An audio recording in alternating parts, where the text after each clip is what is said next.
Saludos and welcome back. It's your host, Gabe Morales. First off, please hit that like and subscribe button so we can top that 20,000 subscriber mark. We're almost there.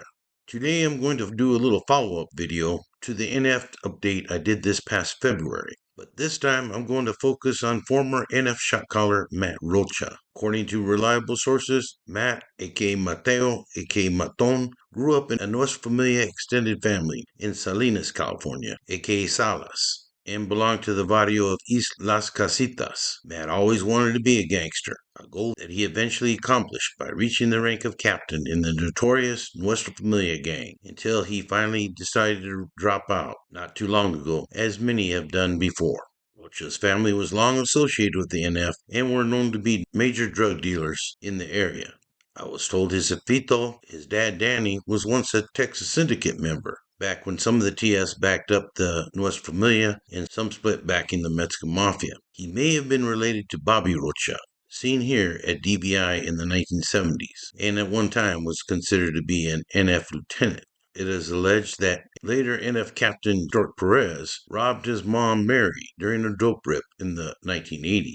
Matt had two sisters, Sophia and Lisa, who were NF associates and often dated NF connected individuals.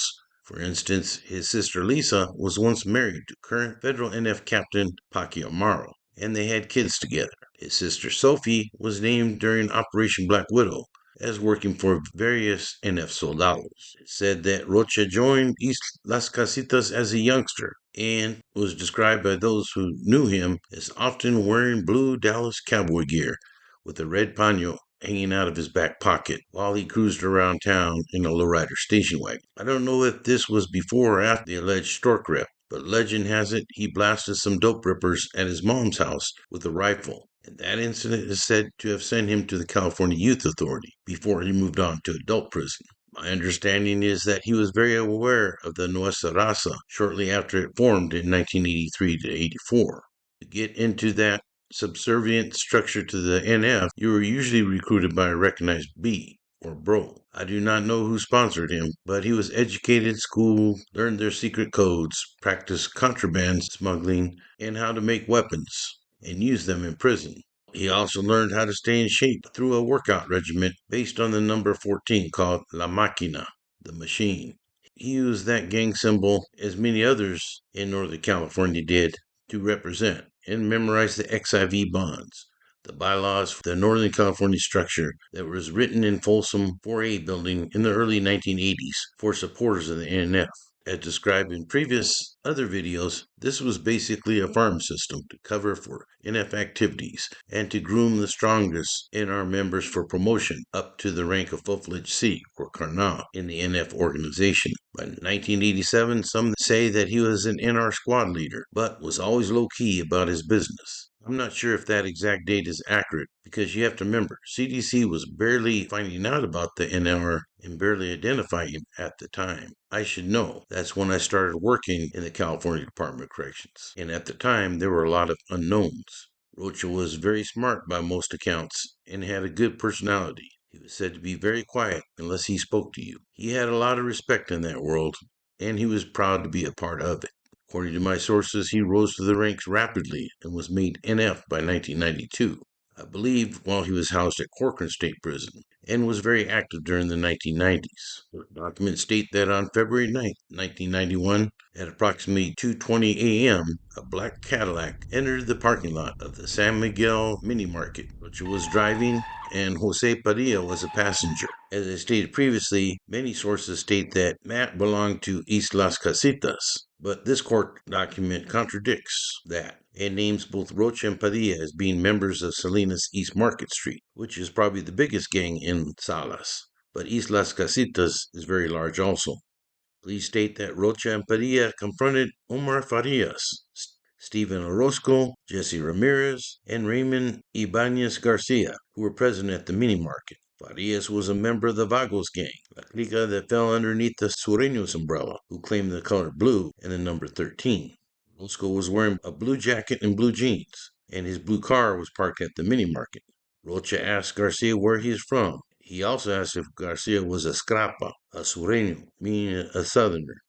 Rocha then poked Garcia in the chest, stating, "I am a norteño," meaning a northerner, rivals of the South.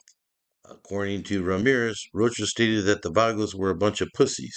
Shortly thereafter, Padilla pulled out a gun and began firing, and Orozco was wounded. The Cadillac sped from the scene but was stopped by police approximately 10 minutes later, and Rocha was arrested. But Padilla fled from the vehicle. On February 18, 1991, just over a week later, Padilla was brought into custody and subsequently pleaded guilty to assault with a deadly weapon.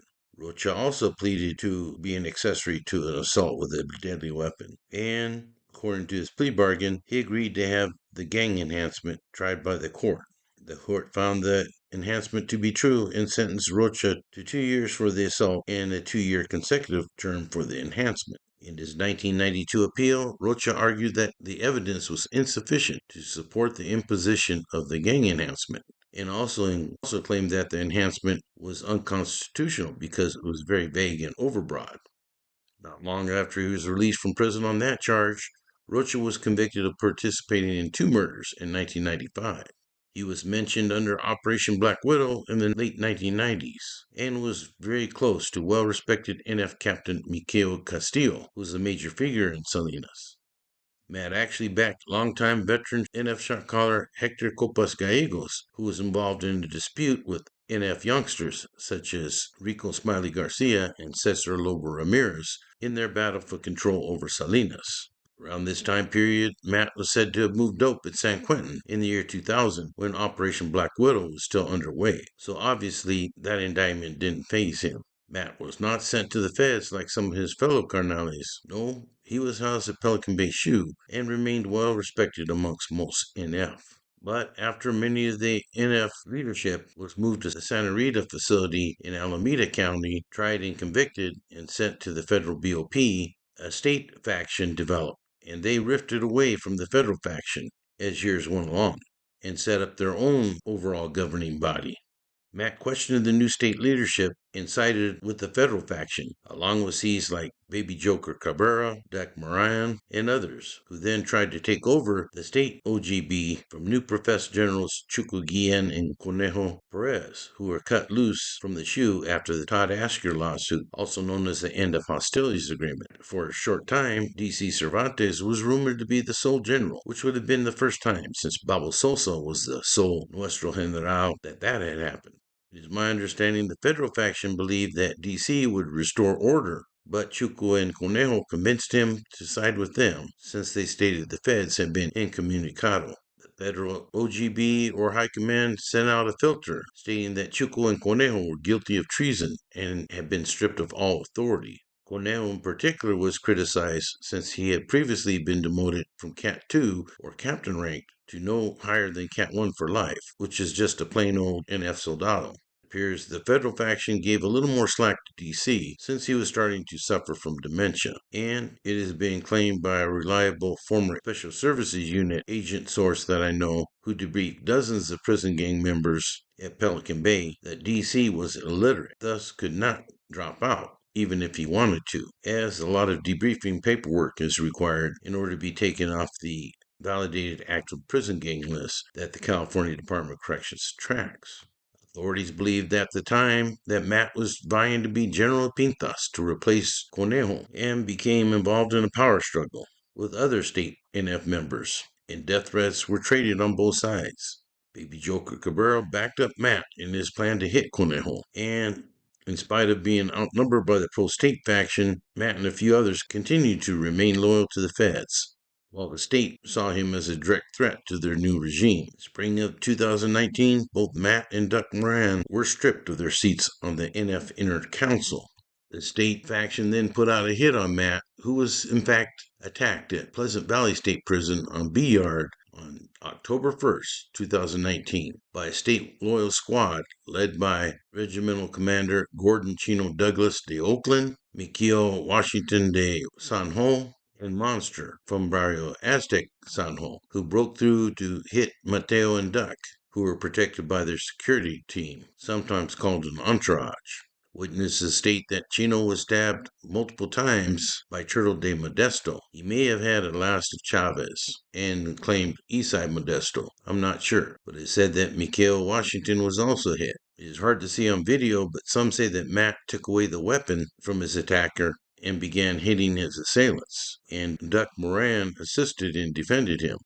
It was a full-blown gang-related disturbance, and if you've ever been involved in one like I have many times, it could be very chaotic and dangerous. Both factions fought hard, and contrary to rumor, nobody ran, according to witnesses present on B Yard at the prison at the time. In the time leading up to the skirmish, regular norteños in the yard became very confused, and many felt abused. Many C's or carnales on the yard was seen as taking advantage of them and abusing their own people and abusing their authority. They were ordering hits on fellow norteños, often at the request of sureños, more than they were getting off on their historical enemies. As I stated in my last update, all three top NF generals were making deals with the Mexican Mafia, traditional enemies of the NF, and morale amongst the norteños was said to be extremely low. Many youngsters didn't know what the organized game plan was, or who to follow. It was a complete mess.